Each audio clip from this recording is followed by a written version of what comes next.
episode 7.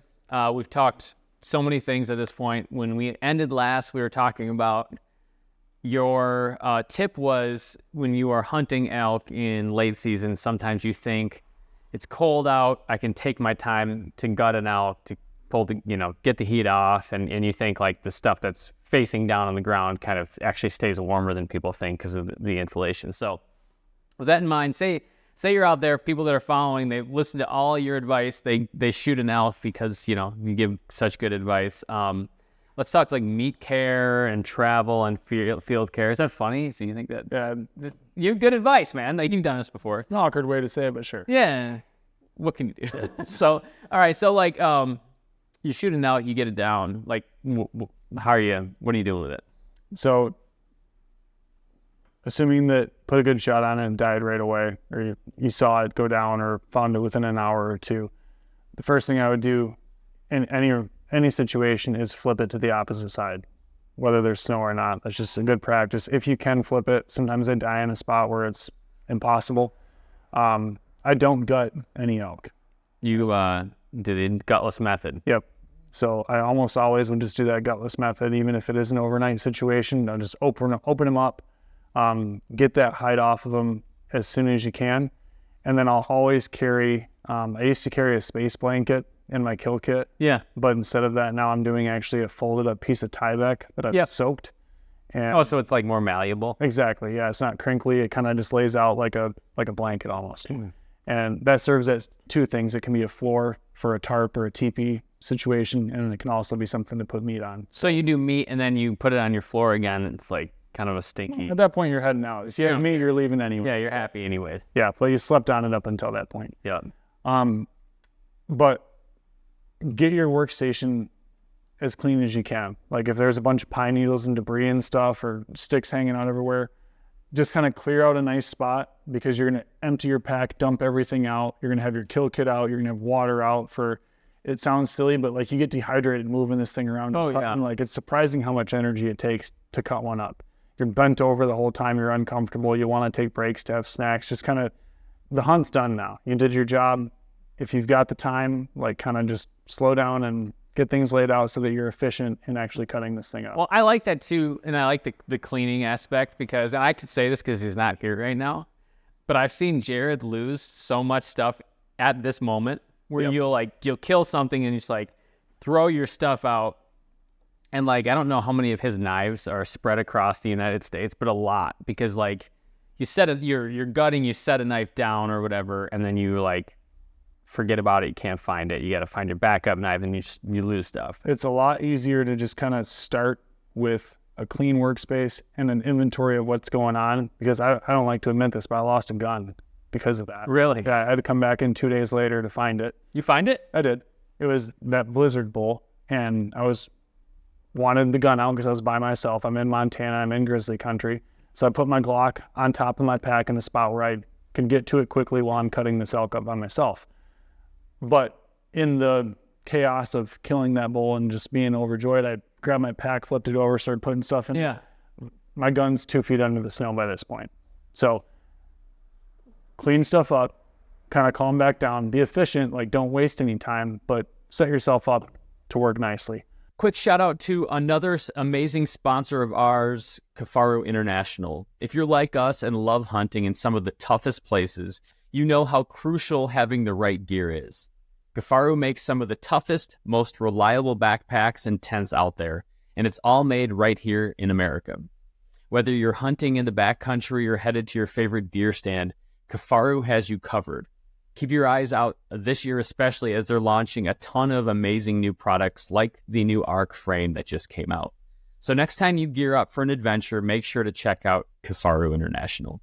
Get the hide off of him, start on one side. I go right down the back strap from the tail all the way up to his head, assuming you're not doing a shoulder mount. I just kind of peel that sucker right off and worked half to half. So I'll get the hide completely off this side. I'll take that back leg off, cut it off at the joint, get it hanging. I won't necessarily put it in a game bag right away if I have the paracord and if I have a canopy above me that I can just hang him like that and just kind of let the blood drain out, let him dry a little bit. And getting that rind a little bit on the outside. That we'll get to that. But just kind of work through that half. So pull the back strap off, pull that front quarter off, get that neck meat all the way out. I'll take typically the rib meat as either a roll, where I'm not going to cut each individual rib cage bone out. I'll just take everything off as like a sheet, and then the covering, you mean, of the ribs, and then all the meat in between the ribs, so it kind of looks like a little bumpy serrated deal. Because some guys will cut the ribs off, roll it up that way, and yeah, it's just a lot of weight. Yeah, it takes a couple extra minutes just to do that rib roll technique, and then I'll pull I think it's like the third rib bone from the back out, break it off, and then be able to get into that tenderloin, kind of just pull that without having to bust that gut sack. So the gut never gets touched. Yeah, ideally. And then that side of the neck roast. So now I'm completely clean on this side of all meat. I can muscle this bowl over onto that side now and not worry about spoiling anything. So now I just do the same process where I flip the hide up over top of them, work that hide back this way, and do the exact same thing.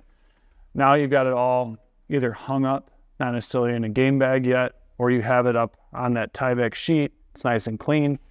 And then you can either decide, I'm going to cut the bone out of this, or I'm going to leave it intact. I like to leave it intact, even if it's a little bit extra weight, because it keeps each quarter more packable. Right. Like it keeps its rigidity. That, and we also like to keep the bones for doing bone marrow. Yep, same. So you'll take like the femurs or the shoulder bones. Yep, the femurs all the way up to the shoulder. Yeah. And then if I do need to debone it, then I'll just kind of pack it into those game bags in a way that it's not like a big ball of meat where it gets hot in the bottom. Yeah. Or hot in the middle. Just kind of spread it out almost into like a long tube and pack it into your bag with that in mind. If it's super hot out, one thing that I'll also do is I'll take that rear ham, because that bone is so hot in the middle. Right in that joint. Exactly. Yep. And I'll break down that on the bone, leave it intact, but I'll cut the muscle groups so that bone can breathe out a little bit. I like that. Yep. That's pretty helpful. And then once you have that, if you can get it all out, if you're with your buddies and you can get it all out in one shot, great. If you can't, take paracord and get it up into a tree, out away from the trunk as best you can so the bears can't steal it, because they will, and then get it away from the carcass site. So by leaving the carcass there, like that's the main source of odor. That's the first thing the predators are going to hit. If you're a few hundred yards away from that, you're buying yourself some drag time. your stuff away, basically. Don't drag it. Put it in your pack. Spend the time of like keeping it nice and clean. Put it in your game bags. Hike it up the hill a little bit. If you can't get it all in one go, cache it somewhere that's safe, somewhere that you can see is ideal too. I always like to put meat in a spot that I can see from a few hundred yards away, in case you can see if there's bears. In case a grizzly got on it. Yeah. Yep. It's kind of counterintuitive because you also want to keep it in the shade. You don't want sun beating on it, so you have to kind of find that sweet spot, and sometimes it's not there. I killed a bull one time where there wasn't any trees that were I could get it away from the trunk at all. So I found like this little cave and just buried it with rocks, almost like a grizzly would, but far enough away from everything else, the carcass. OnX is the title sponsor of our podcast here at the Fair Chase, and it's a must-have app for all of us who love to explore the outdoors.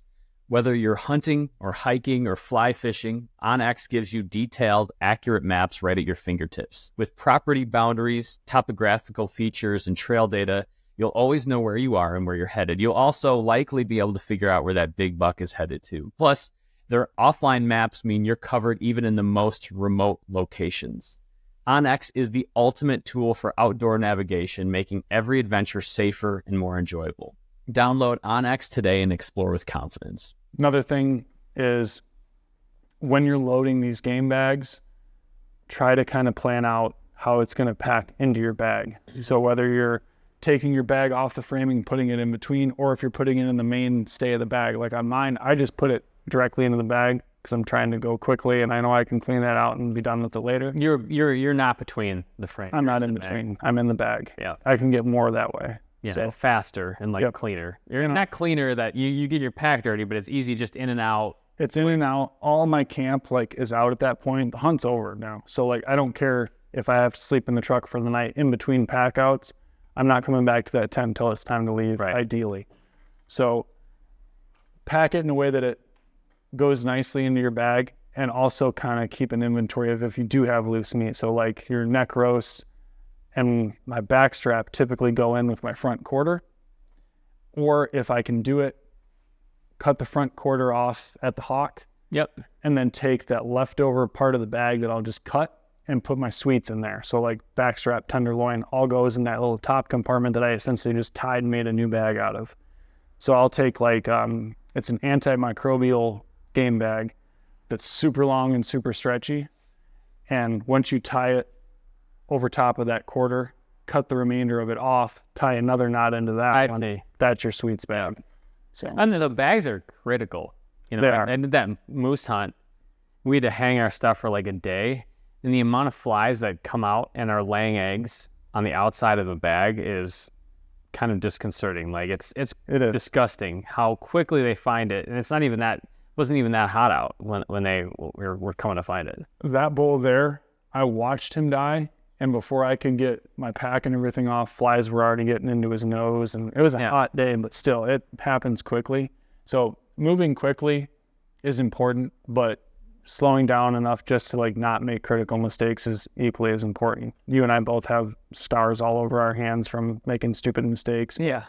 Those can you can make a pretty critical error 5 miles deep by yourself, cutting up an elk. Yeah. And then you add an injury on top of it that turns into a bad situation. Well, we make jokes about it, but like you're right. There are some times where like you make that mistake. That's actually a pretty important mistake. Even, you know, I had cut my thumb and I like it won't ever go away.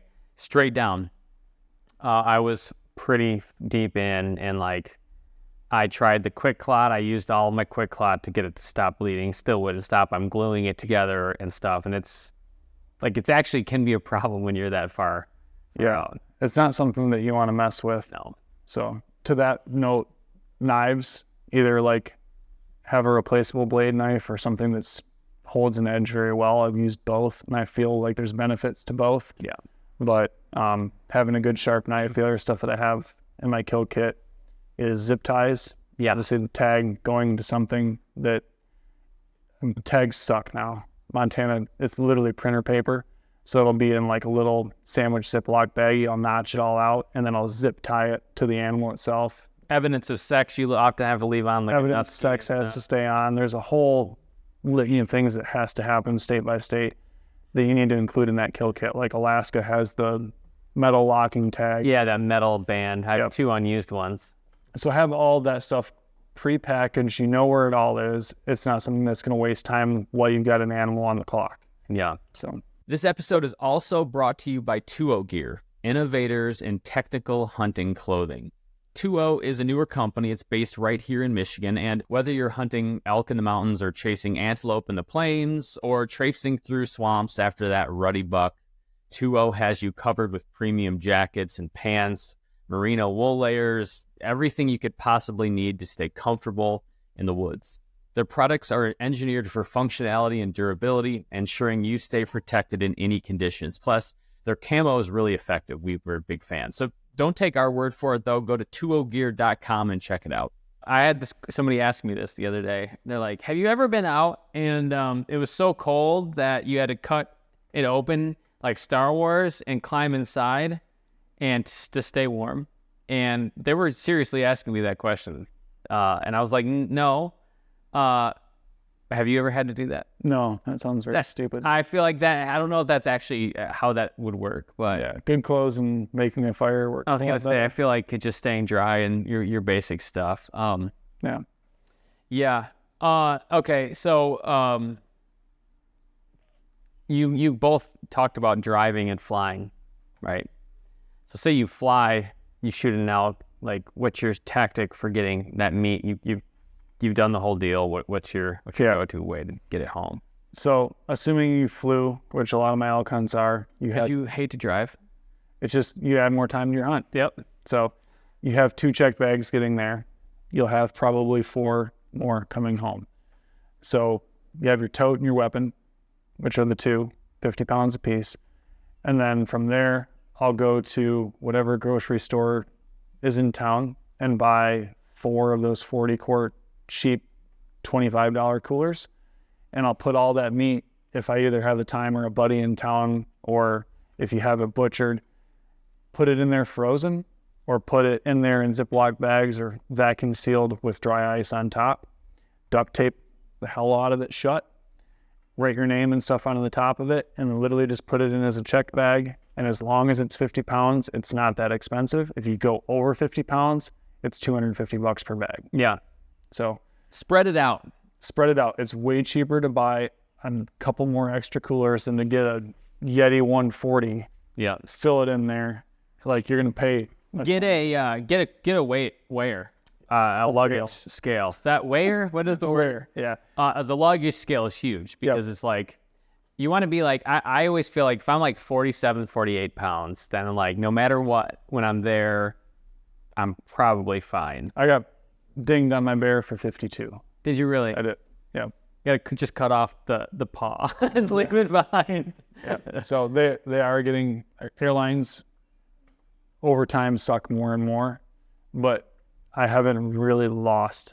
I've never lost any meat, but the hoops and shit that you have to jump through to kind of make it work out is getting a little bit harder. I still think that there's more of a benefit to flying and adding time to your hunt than, I mean, if you have to pay a couple $100 more because you're successful, congrats. Yeah, great. Well, yeah. And, well, one thing to note, take the dry ice out before you go flying. So now they're actually allowing it.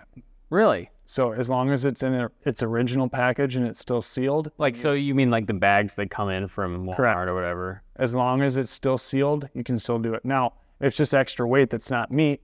And if you put it on top of the meat rather than below the meat, everything below that dry ice will freeze. So I take it out anyway, just so I can get more meat in there. But technically you can fly with it now. Really? Mm-hmm. Yeah, because I was always, I do a lot of dry ice, like camping and hunting and everything. And I'm always like, oh, I don't want it to explode, on the plane and be that guy. Boeings are blowing up on their own. So that's their concern now. But if you're driving, consequently, I've got a pile of giant, like high quality coolers. If you're driving with it anyway, as well go that route. Then it's super simple. But for flying, that's the formula. You can even, throw a freezer in the back of a pickup truck with a generator in. And you can do that too if you want. Have it frozen solid when you get home. That too. That will work too. All right. Well, let's end here, and then, this is a good. We've covered kind of meat care in the past. This is a kind of a good recap of it. But maybe we come back and talk like next steps, planning for the future, and maybe round out this whole series. Cool.